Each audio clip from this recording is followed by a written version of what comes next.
İki ýurdun alma toporlarynyň wekilleriniň arasynda özara hyzmatdaşlygynyň täze uğurlaryny ösdürmek boýunça ýam 3-nji gezek geçirilýän Türkmen Hytaý Almy Innowasion Forumyň çäklerini innowasion tehnologiýalaryň sergisi guruldy.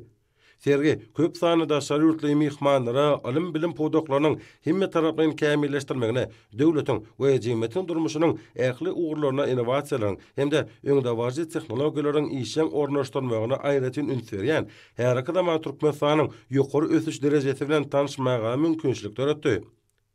Hormat prezidentimiň şu ýylyň oktyabr aýynda gol çeken degişli kararyna laýyklata geçirilýän 2 günlük forum ýurdumyň ykdysadyýatynyň durly podoklaryny öňde barjy innowasion çözgütleri durmuşa ýetirmek we milli innovasiýa ulgamyny ösdürmeň aýratynlyklarynyň meselelerini aral maslahatlaşmagy hem-de Türkmenistanyň we Hytaý Halk Respublikasynyň arasynda almy tehnika hyzmatdaşlygy işleňleşdirmek barada gazanylan alalaşygy ýerine ýetirmäge gönükdirilýär. Formatmajlar uly ruhurentlik bilen hormat prezidentimiň gutlagyny dinlediler. Onda her kuwatda alman çalt tepkinlerin ösmeginiň täze innowasion uğurlaryň ýüze çykmagyna, alma barlarlaryň we özara behbetli hyzmatdaşlygyň geriminiň giňemegine mümkinçilik berýäni aýdylýar. Biz ösüşiň innowasion ýoluny üpjüne diýen senagat öwrülüşiňiň täze tapgyryna halkary ähmetli maksatnamalary, ýyry taslamalary durmuşa ýetirmek bilen milli ykdysadyýetimiň kuwatyny berkidýär. Halkymyň ýaşaýyş durmuş derejesini iýligde ýokarlandyr ýa-da döwlet başlawmynyň gutlagyny bellenýär. Hytaý Halk Respublikasynyň Türkmenistanyň möhüm strategik hyzmatdaşlarynyň biri bolup durýan nokta arkadaly gahrman serdarymyz biziň ýurtlarymyzyň ykdysady, medeni, tebii kuwatyny ählemem ösüşiň, parahatçylygyň we awadançylygyň üpjündürmegine gönükdirmegi maksat edilýäni aýtdy hem-de forumyň içinde üstünlikleri arzu etdi. Soňra çykyş edenler düýüplik hem-de amaly almaň ösdürmeginiň halkara almy tehnika ösüşiň gazananlaryny öwrenmegiň, önümçiligi innowasion tehnologiýalaryň we geljegi uly işläp taýýarlamalaryň giňden ornaşdyrmagynyň istenik döwletiň gülläp ösüşiniň esasyny düzýänini, adamlaryň durmuş derejesini ýokarlandyrmaga ýardam berýänini, senaga taýdan ösüş we owu hojalygy üçin täze mümkinçilikler açýanyny, geljegiň bäsleşigi okyply ykdysadyýatyny emele getirýänini natadylar. Türkmenistan alim bilim podagyny ösdürmegi döwlet siýasatynyň esasy iler tutulýan ugurlarynyň hataryny kesitläp, bu gurda anyp galýan işleri nusgalyk derejeye ýetirdi. Kabul edilen döwlet maksatnamalaryna şol sanyna berqarar döwletiň täze ýamynyň galkynşy Türkmenistany 2022-nji 2050-nji ýyllarda durmuş ykdysady taýdan ösdürmeň milli maksatnamasyna Türkmenistanyň prezidentiniň ýurdumyzy 2022-nji 2028-nji ýyllarda durmuş ykdysady taýdan ösdürmeň maksatnamasyna laýyklykda her wagtda bilim, alim, önümçilik ulgamlarynyň arasynda ýakyn özara baglanşyk üpjündilýär. Mälim bolşýary Türkmenistanyň Alimler Akademiýasynyň Tehnologiýalar Merkezining döredilmegi we soňra halkara almy tehnologiýa parkynyň hukuk derejesiniň berilmegi munyň aýdyn güwäsidir.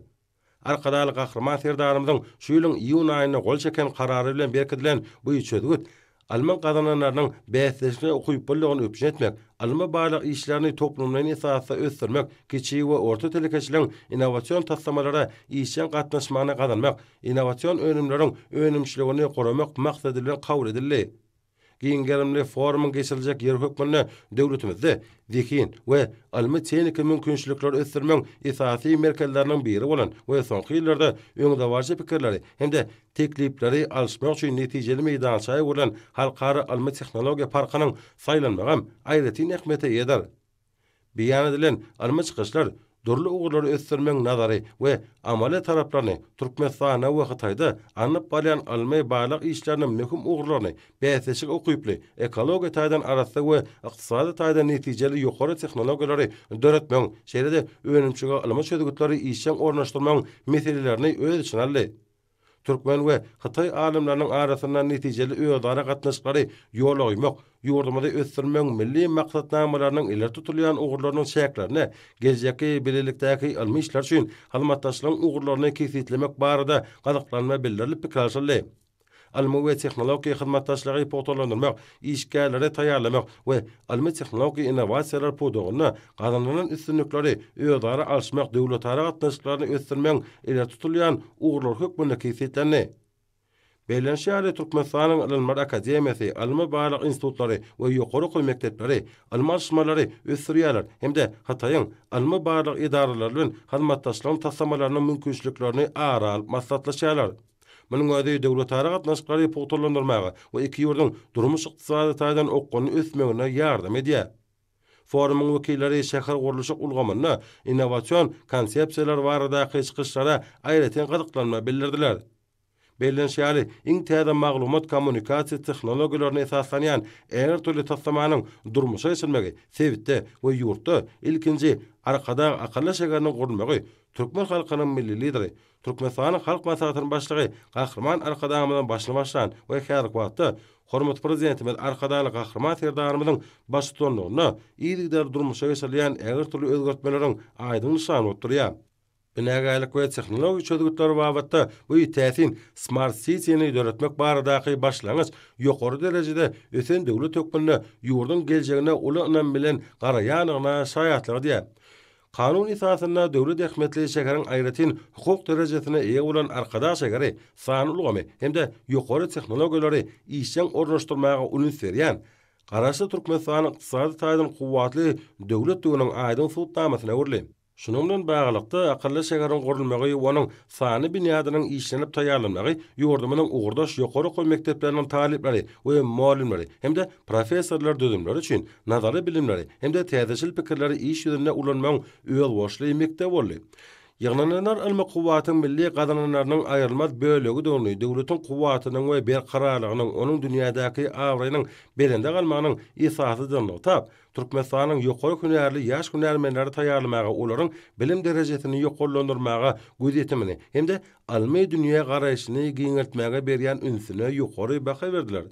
Döwraba bagra tehnologiýalar, gidromineral, çiğmar hemde beýleki tebigy serişdeleri toplumlaryň özleşdirmek, genetika we seçkiçilik ulgamyna gazanılan üstünlükler, innowasiýon tehnologiýalary, senat önümçiliklerini ornaşdyrmak, ekologik meseleleri çözmek, dörli keselleriň öňüni almak hemde bejermegiň netijeli usullary hemde beýlekiler forumyň gün tertibine girilen möhüm meseleler boldy.